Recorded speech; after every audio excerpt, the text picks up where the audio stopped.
Muy, pero muy buenos días. Espero en el Señor que estemos teniendo tiempos de bendición, de poder conocer más al Señor en medio de su palabra, en medio de todas las circunstancias que nos permite vivir día a día. Y bueno, nuestra oración es que podamos crecer en conocerle, que nuestra fe se aumenta aún en estos momentos.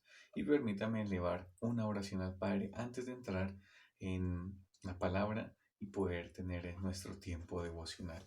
Señor, a ti la gloria por este día, por la bendición de tu palabra en nosotros y el tiempo que nos das para poderte conocer, Señor, para poderte contemplar y ver quién eres y cómo estás obrando, tanto en los tiempos de la Biblia como en nuestra actualidad, oh Dios. Gracias por el privilegio de conocerte y oramos en Cristo Jesús. Amén. Bueno, mis hermanos, tengo una serie de Éxodo capítulo 17, un evento que estudiamos la vez pasada. Si de pronto no estás familiarizado con este evento, entonces puedes chequear el devocional de la semana pasada que se llama Los síntomas de la incredulidad y allí vas a estudiar conmigo los primeros 7 versículos de Éxodo capítulo 17. Teníamos al pueblo acabando de salir de Egipto. Dios lo había libertado de la esclavitud, lo había sacado de allí, lo había guiado con una columna de nube de fuego, de nube y de fuego en la noche, lo había guiado a través del mar, lo sacó de Egipto con grandes maravillas. Llegan al desierto y pueden también experimentar la misericordia de Dios al proveerles agua, a proveerles carne, a proveerles maná, y las estaba sustentando Dios en todo ese proceso en el desierto. Pero también llegan a un punto después del mandamiento de Dios, y si algo acompáñenme a Éxodo capítulo 17 para mirar esta parte que es muy importante porque son eventos consecutivos los que nosotros vamos a mirar en la mañana de hoy. Dice Éxodo 17:1. Toda la congregación de los hijos de Israel partió del desierto de Sin por sus jornadas, conforme al mandamiento de Jehová. Y acamparon en Refí, y no había agua para que el pueblo bebiese. Lo que me llama la atención de este evento es que es Dios quien nos ha guiado hasta allí. Porque dice el versículo 1, conforme al mandamiento de Jehová. Era la voluntad de Dios que ellos atravesasen ese desierto y que llegaran desde donde estaban, desde eh, desierto de Sin hasta Refidim, llegaran allí. Allí van a tener una circunstancia difícil.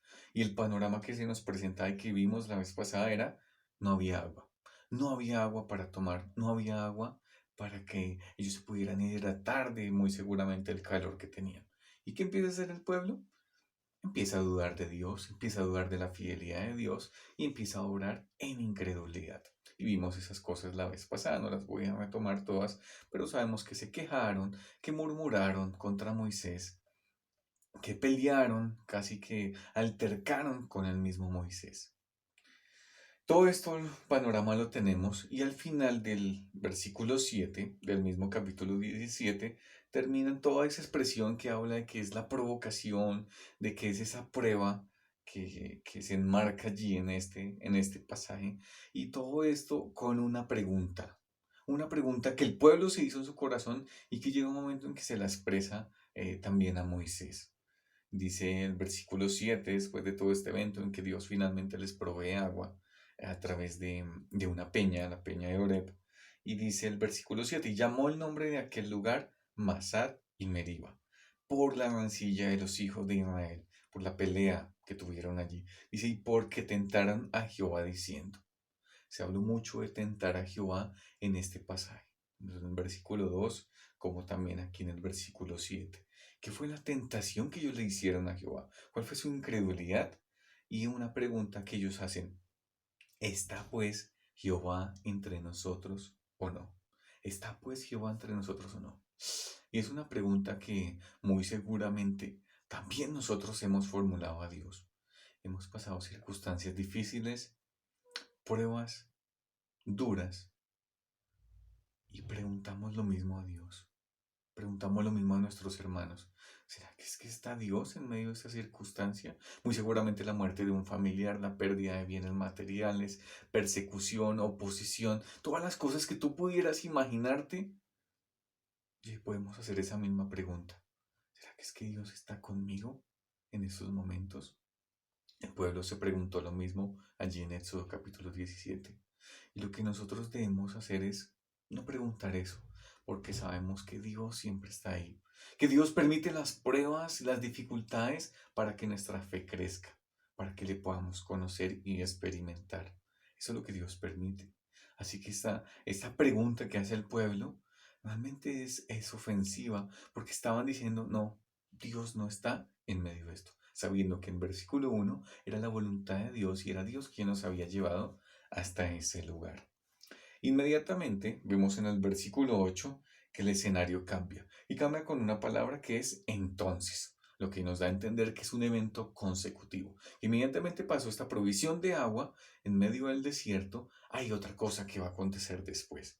Entonces vino Amalek y peleó contra Israel en Refidim. Se levanta un adversario, que son los amalecitas, descendientes de Esaú. Pero tristemente estos amalecitas ven el peregrinaje de este pueblo, acaba de salir de la esclavitud, llevan 2 meses en el desierto y dicen, bueno, vamos a aprovecharnos de ellos, vamos a atacarlos. El pueblo es inexperto, acaba de salir de la esclavitud, muy seguramente no tenía las suficientes armas. Y estos amalecitas que se quieren aprovechar de toda esta situación y lanzan un ataque contra el campamento del pueblo de Dios. Ese es el panorama que nosotros tenemos aquí. Versículo 9 y 10. Dice, y dijo Moisés a Josué, escógenos varones y sal a pelear contra Amalek. Mañana yo estaré sobre la cumbre del collado y la vara de Dios en mi mano. E hizo Josué como le dijo Moisés, peleando contra Amalek, y Moisés y Aarón y Hur subieron a la cumbre del collado. Entonces, Moisés dice, bueno, Josué, ¿qué vamos a hacer? Escoge unos varones para que peleen. Dice, tú escoges todo este ejército que va a salir a pelear contra los amalecitas, que son unos aprovechados por nuestra situación, pero yo voy a subir a una montaña, a una colina, y voy a estar allí. Y dice que él va a llevar algo muy importante. Y nos dice eh, el versículo 9, y dice, y yo estaré allí en la cumbre y la vara de Dios en mi mano. Esa misma vara que fue la que estuvo en medio del desierto, allí cuando Moisés apacentaba las ovejas y que se le presenta Dios con la zarza ardiendo, esa misma vara que Dios le dijo, bótala en el suelo. Y fue una señal de que se convirtió en una serpiente. Esa misma señal la hizo delante de Faraón. Con esa misma vara tocó el Nilo y se convirtió el agua en sangre. Con esa misma vara la levantó cuando ya estaban saliendo de Egipto y Dios abrió el mar. Con esa misma vara es que Moisés se iba a presentar allí en esa cima de esa montaña. Esa vara de Dios es una vara que le pertenece a Dios, que simboliza la autoridad y el poder de Dios. Y allí va a estar Moisés, mientras Josué y el pueblo iba a estar peleando allí contra los amalecitas. Versículo 11. Y sucedía que cuando alzaba Moisés su mano, Israel prevalecía, mas cuando él bajaba su mano, prevalecía Amalek. La condición era una batalla, pero Moisés estaba intercediendo y levantaba su mano y muy seguramente su vara estaba ahí. Me atrevo a especular eso. Muy seguramente la vara de Dios estaba ahí.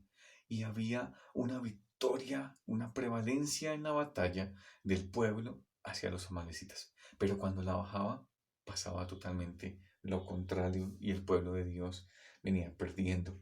Finalmente, dice el versículo 12, y las manos de Moisés se cansaban, por lo que tomaron una piedra y la pusieron debajo de él y se sentó sobre ella. Y Aarón y Hur sostenían sus manos, el uno de un lado y el otro del otro. Así hubo en sus manos firmeza hasta que se puso el sol. Una batalla súper dura que duró todo un día. Moisés, ya más de 80 años de edad, sus manos levantadas y es un ejercicio físico que es eh, de bastante dificultad y fatiga y cansancio. Así que Aarón y Hur se ponen a su lado y le ayudan a sostener sus manos, le traen una piedra para que se siente y no se fatigue Moisés, porque sabían que cuando él levantaba su mano era Dios quien estaba peleando por ellos. Era Dios quien estaba ahí peleando contra estos amalecitas. Finalmente, Dios dio la victoria y tenemos este cuadro precioso de Moisés como un intercesor, como un mediador, levantando su vara, reconociendo que Dios podía darles la victoria sobre los amalecitas. Y dice el versículo 13, y Josué deshizo a Amalec y a su pueblo a filo de espada. Finalmente, la victoria la tuvo el pueblo de Dios, porque Dios estuvo con ellos. Y aquí empieza lo que quiero destacar en este día. Versículo 14. Y Jehová dijo a Moisés, escribe esto para memoria en un libro. No sé si ustedes lo habían notado. Yo había leído muchas veces este pasaje, pero no me había percatado y detallado de esta frase que Dios le dice a Moisés. Le dice, escribe todo esto que pasó. Y cuando habla de todo esto que pasó, muy seguramente también estaba hablando del evento de la peña, del evento de esa contienda, de esa tentación a Jehová. Y esto que está pasando con las amalecitas, escríbelo. Y Moisés fue obediente y lo escribió. Por eso es que nosotros podemos leerlo hoy, casi 6000 años después, 4000 años después aproximadamente. Lo podemos leer. Y es un pasaje que dice que va a quedar como para memoria. El Salmo 95 lo cita. Hebreos capítulo 3 y 4 también hablan de este evento. Y también Primera de Corintios capítulo 10. Entonces quedó en la memoria porque es una cosa que nos puede pasar a nosotros, porque también nos habla a nosotros.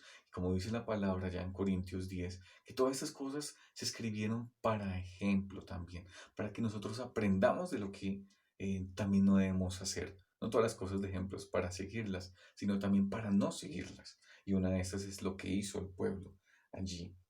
Entonces, en medio de este pasaje, también vamos a ver el amor y la misericordia de Dios. El amor en medio de la incredulidad. ¿Por qué? El pueblo estaba obrando en incredulidad. No estaba confiando en Dios, pero sin embargo Dios les proveyó agua. Ahora les da la victoria sobre sus enemigos. ¿Merecían ellos eso? No. Al igual que tampoco nosotros, si nos identificáramos con ese pueblo, tampoco mereceríamos muchas de las cosas que Dios nos da. Así que Dios obró en la adversidad, les proveyó agua, Dios fue fiel a pesar de las murmuraciones, de la incredulidad de este pueblo, a pesar de las quejas.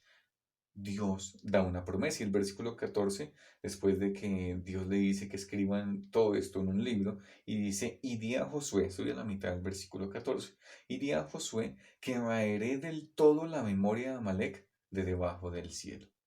Dios promete destruir a esta nación, a esos amalecitas que se enfrentaron contra el pueblo de Dios. Así es que, si te ha gustado estos tiempos devocionales, no se les olvide suscribirse a nuestro canal de la iglesia. Y sigo leyendo en el versículo 15. Y Moisés edificó un altar y llamó su nombre Jehová Nisi. Moisés en medio de todo reconoce que la victoria es de Dios, que quien les dio la victoria fue Dios. Entonces edifica un altar, alaba a Dios, adora a Dios por lo que Él ha hecho. Y hay algo que también quiero destacar en gran manera, y es el nombre que da Moisés allí. Dice el versículo 15, y llamó su nombre Jehová Nisi, Jehová mi estandarte. Tú dices, ¿qué es un estandarte? Un estandarte habla de esa bandera, de ese representante, de ese techo, mi protección, mi victoria. El estandarte era una bandera que colocaban los grandes ejércitos cuando se enfrentaban con otros en un asta o en una vara muy grande y ponían una banderilla allí que era como la representación de quién iba adelante o enfrente de. Tal vez nosotros no vemos eso hoy en día, pero trae a mi memoria el fútbol. Cuando dos selecciones nacionales de fútbol, o sea, Colombia con un partido oficial contra otro país, Estados Unidos, Uruguay, van los capitanes y los capitanes al inicio del partido llevan una banderita en sus manos. Esa banderita representa a todos como nación, a todos como ese equipo. Y esa banderita es entregada a los otros y hacen toda una ceremonia y un protocolo allí al comienzo de un partido. Ese es el estandarte, ese es el representante, quien va delante de. Eso significa el estandarte. Ahora, cuando nosotros hablamos en este contexto, en el contexto de Moisés, viendo que llama así porque él sabía quien le había dado la victoria al pueblo, no era Moisés con su mano levantada, sino era Dios mismo quien estaba peleando por ellos, quien estaba enfrentando a los amalecitas por ellos.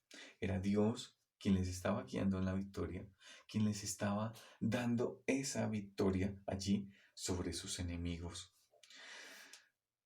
Es como ese estandarte brindaba una seguridad, brindaba una protección de decirles, mira, yo voy a pelear por ustedes. Eso era lo que significaba ese estandarte para el pueblo de Dios. Era la primera batalla que libraban oficialmente ellos contra un enemigo. Antes siempre Dios les había dado la victoria sobre los egipcios, pero ahora esto es una batalla que ellos libraron, pero que Dios iba peleando también con ellos. Iba delante de ellos como su estandarte, quien iba al frente para guiarles, para animarles, para dirigirles, para protegerles, pero para darles la victoria. Eso es lo que implica ese estandarte. De manera que también nos habla a nosotros. Tal vez no tenemos luchas de espadas y combates cuerpo a cuerpo. Dios ya fue delante de nosotros y venció los enemigos que nosotros teníamos. El pecado, la muerte y Satanás. Dios ya los venció.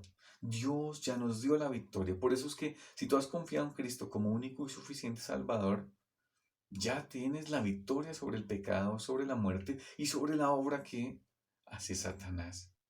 Dios nos da la victoria y en esa lucha contra el pecado ya podemos decir no. Antes éramos sus esclavos. Ahora decimos no.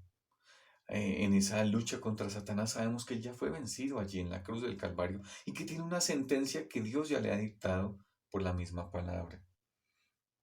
También vemos que Jesús dijo, yo ya, ustedes están en este mundo, pero tranquilos, no se dejen afligir. En el mundo tendremos aflicción, pero tranquilos que yo ya lo vencí.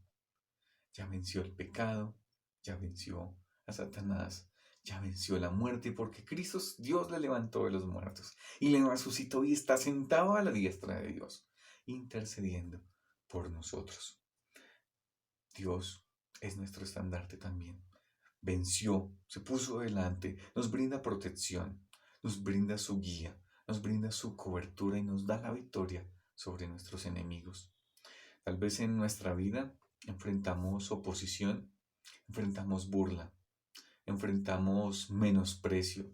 Y muy seguramente podríamos pensar en personas que nos hacen la vida imposible, que tal vez se conviertan y las pensamos que son nuestros enemigos. Pero ahí delante dice Dios, yo soy tu estandarte. No tienes tú que ejecutar una venganza, sino dejemos que la venganza le pertenezca a Dios. Ahora no queriendo que esa persona vaya a ser fulminada por Dios, sino la voluntad de Dios es que esa persona también le conozca. Pero también Dios traerá la justicia perfecta en que hará cada quien lo que merece.